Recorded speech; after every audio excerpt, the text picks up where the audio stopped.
Dans la petite ville pittoresque de Saint-Rémy-de-Provence, Marc venait de lire une lettre qui allait bouleverser sa vie à jamais. Une lettre de Clara, sa femme depuis 28 ans, déposée sur la table de la cuisine, au parfum mêlé de lavande et de nostalgie.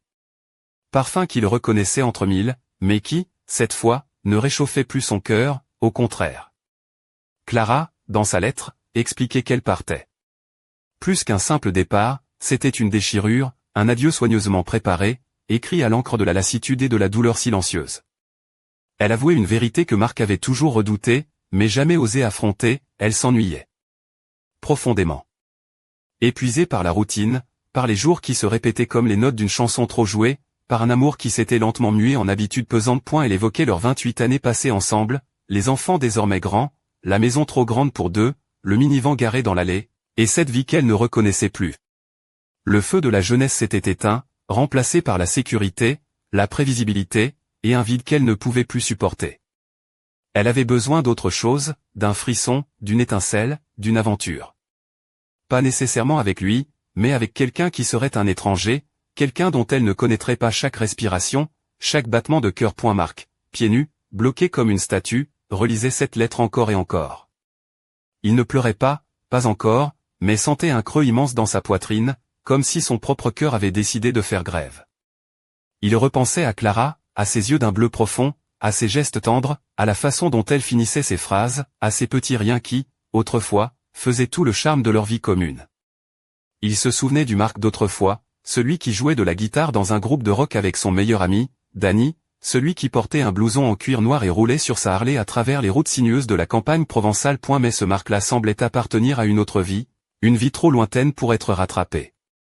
Alors, il avait fait ce que tout homme désemparé ferait, il avait ouvert une bouteille de bière, et s'était enfermé sous la douche, le sol inondé, comme un rocker en pleine crise de la quarantaine. Il se rappelait la leçon de son grand-père, sévère message, seulement 3 jours pour pleurer, ensuite, il faut se relever, honorer les morts par la vie. Alors, entre les murs de leur maison autrefois pleine de joie, Marc avait commencé à reconstruire. Il avait fait appel à des artisans, repeint les murs couleur coquille d'œuf, changé les rideaux à froufrou pour des stores épurés, transformé le salon en studio de musique, et vendu ce minivan qui symbolisait trop leur vie d'avant. À sa place, il avait fait l'acquisition d'une Triumph Spitfire vert anglais, un clin d'œil à ses rêves de jeunesse, aux routes ouvertes et aux aventures qu'il espérait encore vivre. Puis Danny et les autres membres du groupe étaient revenus, comme une bouffée d'air frais. Ils avaient organisé des concerts improvisés dans les bars de la ville, attirant un public nostalgique et vibrant. Les femmes, curieuses et souriantes, étaient venues, et peu à peu, la vie de Marc avait repris des couleurs. Pas question de se précipiter dans une nouvelle histoire, mais l'énergie, l'étincelle, était revenue. Un soir d'août, lors d'un festival en plein air à Avignon, alors que Marc déchirait les cordes de sa guitare sous les projecteurs, il aperçut Clara dans la foule.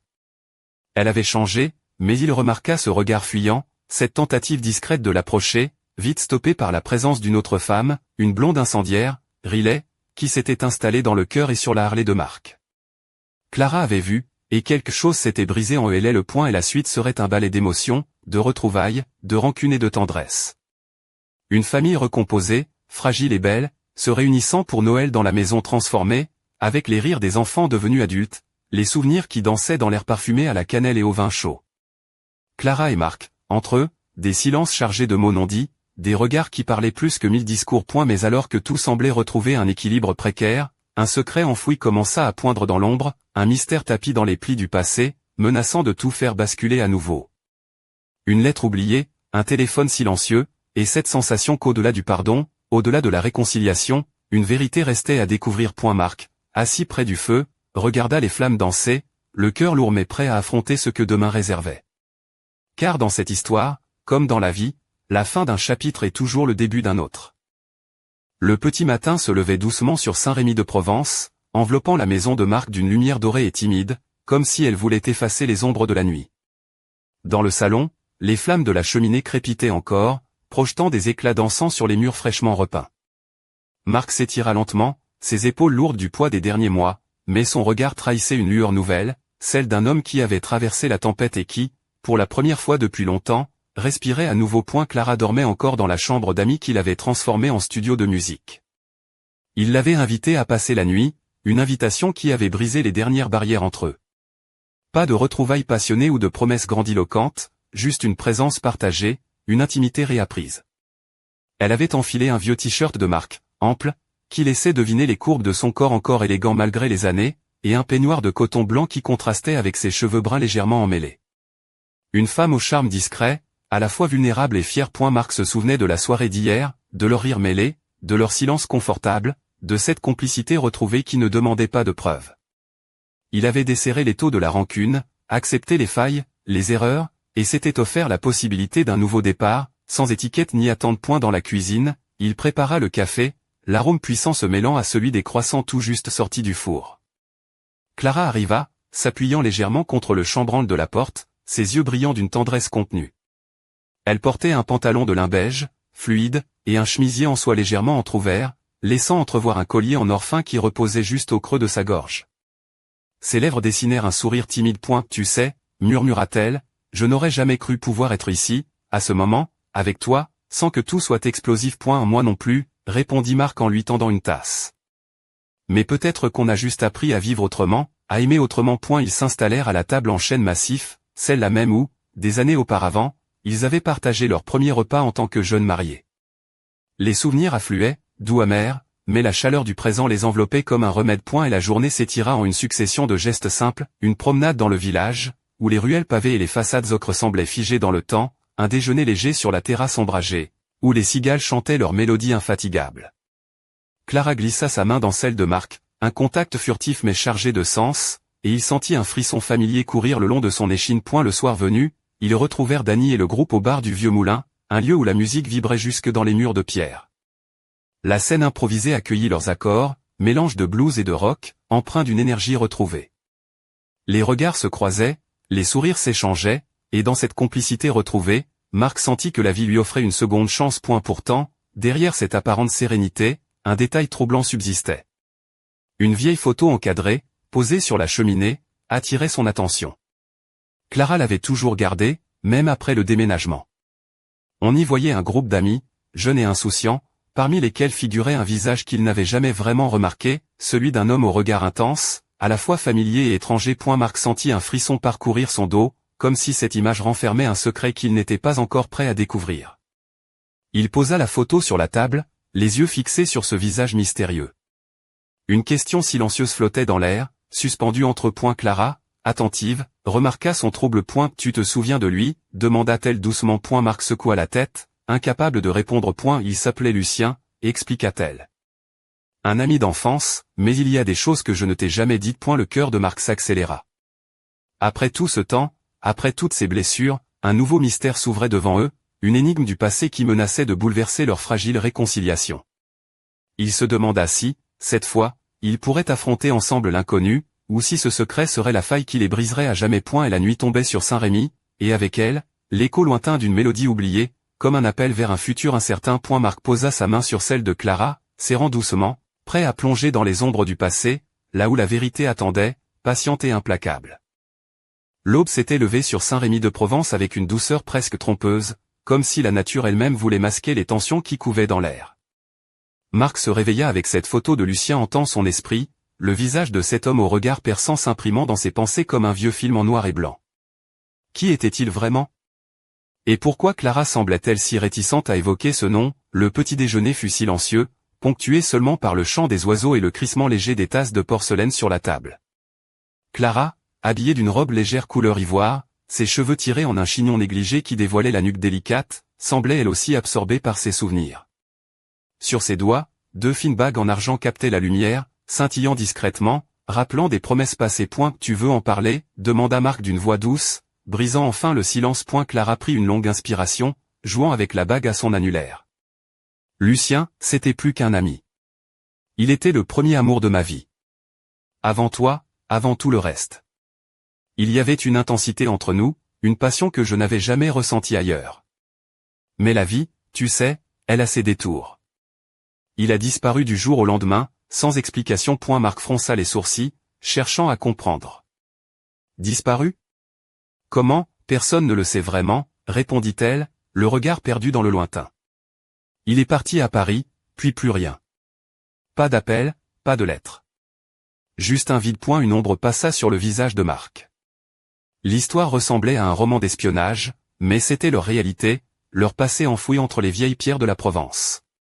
Il se rappela alors cette sensation étrange, comme si un voile invisible recouvrait une partie de leur histoire commune. Plus tard dans la journée, Marc décida de creuser un peu plus.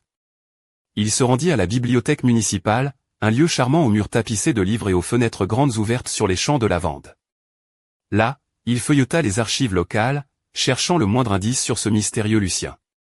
À force de persévérance, il tomba sur un article ancien, daté d'une vingtaine d'années, évoquant la disparition soudaine d'un jeune homme dans la région, un certain Lucien Moreau. L'article mentionnait une enquête qui n'avait jamais abouti, un mystère qui avait laissé des traces dans la mémoire collective. Dès au retour chez lui, Marc retrouva Clara dans le jardin, assise sur une chaise en fer forgé, un chapeau de paille posé sur ses genoux. Le soleil caressait doucement sa peau dorée, et dans ses yeux brillait une lueur mélancolique. Tu as trouvé quelque chose, demanda-t-elle, presque en murmurant. Oui, répondit-il en tendant l'article. Cette histoire, c'est plus qu'un simple passé, Clara. C'est une énigme qui pourrait bien avoir des conséquences sur nous, sur tout ce que nous avons construit. Elle prit le papier, ses doigts tremblants sur le papier jauni. Il y a des choses que je n'ai jamais osé te dire, murmura-t-elle. Des secrets qui pourraient tout détruire ou tout sauver. Marc s'approcha, posant une main rassurante sur son épaule. Quoi qu'il arrive, on affrontera ça ensemble. On a traversé pire, non, un sourire triste effleura les lèvres de Clara, mais dans ses yeux brillait une détermination nouvelle, celle d'une femme prête à affronter ses fantômes. Et la nuit tomba à nouveau sur Saint-Rémy, enveloppant la maison de Marc et Clara d'un voile d'incertitude. Mais cette fois, au cœur de l'obscurité, une promesse résonnait, celle d'un combat à mener, main dans la main, pour découvrir la vérité et peut-être, enfin, se retrouver. Alors que les étoiles s'allumaient une à une dans le ciel provençal, un coup de téléphone brisa le silence. Marc décrocha, surpris d'entendre une voix inconnue, grave et pressante. Monsieur Dupont ? Ici l'inspecteur Lefebvre. Nous avons des informations concernant Lucien Moreau. Il est temps que vous sachiez la vérité. Le cœur de Marc rata un battement. Le mystère s'épaississait, et cette fois, il n'y avait plus de retour en arrière possible. Le vent léger qui caressait les cyprès autour de la maison semblait murmurer des avertissements tandis que Marc raccrochait le téléphone, le visage blême et les mains légèrement tremblantes. L'inspecteur Lefebvre, une voix grave et posée, avait laissé entendre que les secrets enfouis depuis des années étaient sur le point d'émerger, prêts à bouleverser une fois de plus la fragile paix qu'il tentait de reconstruire. Clara, qui venait d'entrer dans le salon, le trouva immobile, fixant son téléphone comme s'il contenait la clé de tout ce chaos. Qu'est-ce qui se passe ? demanda-t-elle, son ton mêlant inquiétude et curiosité. Marc leva les yeux vers elle, cherchant dans son regard un refuge. L'inspecteur Lefebvre, il m'a appelé. Il dit qu'ils ont retrouvé des éléments sur Lucien Moreau, que la disparition n'a jamais vraiment été élucidée. Clara s'assit lentement, ses doigts serrant le bord de la table. Un mélange de peur et d'espoir traversa son visage délicat. Tu crois que ça pourrait changer quelque chose ? demanda-t-elle, la voix tremblante. Je ne sais pas encore. Mais une chose est sûre, on ne peut plus fuir cette histoire. Le lendemain matin, Marc et Clara prirent la route vers Avignon, où le commissariat les attendait pour une entrevue avec l'inspecteur Lefebvre. La ville s'éveillait sous un ciel clair, ses ruelles anciennes baignant dans une lumière dorée, mais l'atmosphère dans la voiture restait lourde, chargée de silence pesant. À leur arrivée, l'inspecteur les accueillit dans un bureau sobre, au mobilier fonctionnel, où trônaient quelques photos jaunies et des dossiers épais. Lefebvre, un homme dans la cinquantaine au regard perçant sous un front plissé, leur tendit un dossier. Merci d'être venu, commença-t-il. Ce que nous avons découvert pourrait éclairer des zones d'ombre, mais aussi soulever de nouvelles questions. Et elle leur présenta des photos, des documents, des témoignages, retraçant la vie de Lucien Moreau, un jeune homme brillant mais tourmenté, dont la disparition avait été entourée de mystères. Une dernière lettre, jamais envoyée, avait été retrouvée, évoquant des menaces voilées, des secrets dangereux, et une peur palpable. Clara pâlit en lisant ces mots, les souvenirs refaisant surface comme des vagues déferlantes. Il me parlait parfois de choses qu'il ne voulait pas nommer, murmura-t-elle. Des histoires de famille, de dettes, de trahison, mais jamais je n'aurais imaginé ça. Marc sentit une boule se former dans sa gorge. Tout prenait une tournure bien plus grave qu'il n'aurait pu l'imaginer. Pourquoi n'as-tu jamais parlé de ça ? demanda-t-il doucement. Clara baissa les yeux, une larme solitaire roulant sur sa joue. Par peur. Peur de perdre tout ce que j'avais construit ici, peur de réveiller des fantômes. L'inspecteur Lefebvre prit une pause, pesant ses mots. Il y a plus. Nous avons découvert que Lucien avait des liens avec un réseau clandestin, quelque chose de bien plus grand que ce que nous pensions. Votre histoire, vos vies, pourraient être liées à cette énigme d'une manière que vous ne soupçonnez pas. Marc échangea un regard lourd de sous-entendu avec Clara. Le poids du passé semblait soudain écraser le présent. Que devons-nous faire demanda Marc. La voix ferme malgré l'angoisse. Lefebvre esquissa un léger sourire, presque compatissant. Pour l'instant, restez vigilant. Et surtout, ne pas sous-estimer ce que vous pourriez découvrir. Parfois, chercher la vérité, c'est ouvrir une boîte de Pandore. Des retour dans la voiture, le silence s'était épaissi, mais cette fois, il n'était plus pesant. Il était chargé de promesses, d'un défi à relever ensemble. Clara serra la main de Marc, un geste simple mais chargé d'une force nouvelle. Peu importe ce qui nous attend, souffla-t-elle, je veux le vivre avec toi. Marc lui sourit, un sourire fatigué mais sincère. Alors, on y va. Ensemble. Le soleil déclinait déjà à l'horizon, peignant le ciel de teintes pourpres et orangées, tandis que leur voiture s'éloignait, emportant avec elle deux âmes prêtes à affronter les ombres du passé. Mais au détour d'une ruelle, un homme à l'allure discrète observait la scène, un téléphone à la main, un sourire énigmatique aux lèvres. Le mystère ne faisait que commencer. Les jours suivants s'égrenaient au rythme d'une enquête à la fois captivante et oppressante. Marc et Clara, désormais unis dans cette quête de vérité, se retrouvaient plongés dans un univers qu'ils avaient cru appartenir à un autre temps, un monde d'ombre et de secrets tapis derrière les façades tranquilles de leur Provence natale. Le soir tombé, dans l'intimité feutrée du salon, éclairée par une lampe à abat-jour, Clara feuilletait encore et encore le dossier que l'inspecteur Lefebvre leur avait remis. Sa robe de soie, légèrement froissée, glissait sensuellement sur ses épaules dénudées, dévoilant une peau douce et lumineuse. Ses doigts effleuraient les pages avec une délicatesse presque hypnotique, tandis que ses lèvres esquissaient des murmures inaudibles, comme pour conjurer les fantômes du passé. Marc, assis non loin, la regardait avec une tendresse mêlée d'inquiétude. Il portait un jean usé et une chemise à carreaux déboutonnés au col, cette allure décontractée qui lui allait si bien, mais dont il avait perdu l'habitude ces dernières semaines. Il posa doucement sa main sur celle de Clara. Tu crois qu'on va vraiment trouver ce qu'il cherche demanda-t-il en souriant, tentant de chasser la tension qui les étreignait. Elle releva vers lui un regard profond, chargé d'une mélancolie qu'il n'avait jamais vue auparavant. Je ne sais pas, mais je sais qu'on ne peut pas abandonner. Pas maintenant. Leur complicité renaissait dans ces moments suspendus, entre les soupirs, les silences et les regards échangés. Mais derrière cette apparente douceur, la vérité continuait de tisser sa toile. Un soir, alors que la nuit enveloppait la maison, un coup de téléphone vint rompre la quiétude. Marc décrocha, la voix grave et pressante de l'inspecteur Lefebvre résonnant à l'autre bout du fil. Marc, on a trouvé quelque chose. Une piste sur Lucien et son réseau.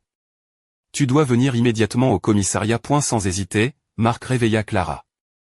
Ensemble, ils prirent la route, les phares de la voiture perçant l'obscurité comme des éclats d'espoir dans une mer de doute. À U commissariat, Lefebvre leur tendit un dossier supplémentaire, cette fois rempli de photos, de noms, de lieux. Un réseau clandestin opérant entre la Provence et Paris, suspecté de trafic divers, dont la disparition de Lucien semblait être le point d'orgue. Lucien avait découvert des choses qu'il n'aurait jamais dû voir, expliqua l'inspecteur. Il a voulu alerter, mais il a disparu avant de pouvoir agir. Clara pâlit, ses doigts se crispant sur la manche de Marc. Et maintenant ? murmura-t-elle. Maintenant, il faut être prudent. Ce réseau est puissant et dangereux. Mais ensemble, vous êtes plus forts. Des retour à la maison, l'atmosphère était lourde, mais une nouvelle énergie animait le couple. Ils savaient que leur vie venait de basculer dans un jeu d'ombre et de lumière, où chaque pas pouvait être un pas vers la vérité, ou vers le danger. Le lendemain, Marc se leva tôt. Il enfila son blouson de cuir, celui qu'il n'avait pas porté depuis des années, et sortit dans la fraîcheur du matin.